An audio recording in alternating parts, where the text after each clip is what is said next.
До начала конкурса за звание лучшего дошкольного учреждения страны остались считанные дни. За детский сад сельского поселения Барсуки болеет все село. Родители, воспитанники и просто местные жители.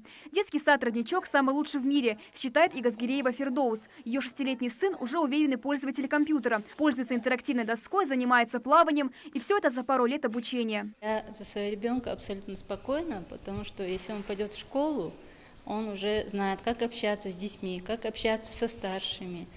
Это первое. Второе. Грамматика. Грамматику здесь преподают. Он ходит у меня на хореографию, на вокал. Ну, все программы, все, что можно ребенку дать, здесь есть. Детский сад открыли 5 лет назад. С первых дней он работает в режиме развития и экспериментирования. Воспитанники здесь обучаются по нескольким образовательным стандартам. В зависимости от индивидуальных особенностей ребенка подбирается программа для развития его физических и творческих способностей. Кстати, половина этих стандартов разработана директором сада лично.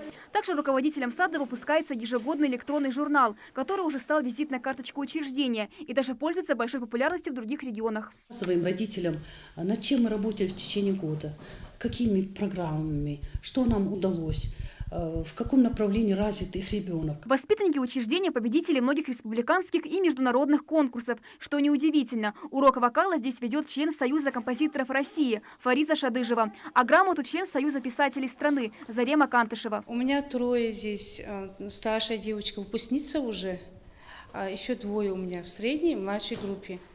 Выпускница девочка у меня вообще, я удивлена, она у меня побеждала, у нее грамоты, и вокал у нее, и грамматика, и дополнительные занятия. Очень хорошо выступала моя девочка. Конкурсы бывают, мероприятия, и бывает такое, что вот музыкальные конкурсы бывают, и на Ингурском все вот бывает, что тоже конкурсы. Так что все позитив. Как говорится, энергия, дети в этом садике, они зарождаются. В день конкурса преподаватели и родители собрались в родном учреждении. Тем более, что занятия никто не отменял. 5-летняя Лейла уверена, что ее садик самый лучший и уже делает корону, чтобы встретить любимого директора. Рассказывает сказки разные, которые мы еще не знаем. Она учит нас рисовать. В Санкт-Петербурге началась торжественная часть. Из 85 регионов страны были отобраны 100 руководителей дошкольных учреждений. Из южных регионов представлены только 2 садика. Один из Ингушетии, второй из Кабардино-Балкарии. Первый тур – защита докладов, второй – ответы на вопросы жюри. Трансляции конкурса нет в интернете, однако через мобильные приложения родители и воспитанники получают самую свежую информацию. Видео и фотографии, хоть мы не поехали, но мысленно мы поддерживаем Фатиму Руслановну и всем коллективом болеем за нее. Оценивают компетентность руководителей заместитель министра образования России, депутаты Государственной Думы, профессоры и академики. И вот, наконец, часы ожидания превращаются в минуты, уже в секунды. Фатима Русланбековна Хатиева.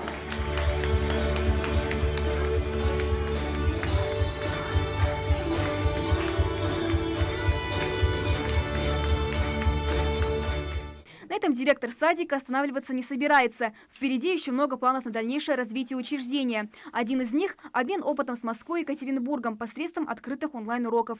Амина Бокова, Майрбек Миржоев, Новости 24.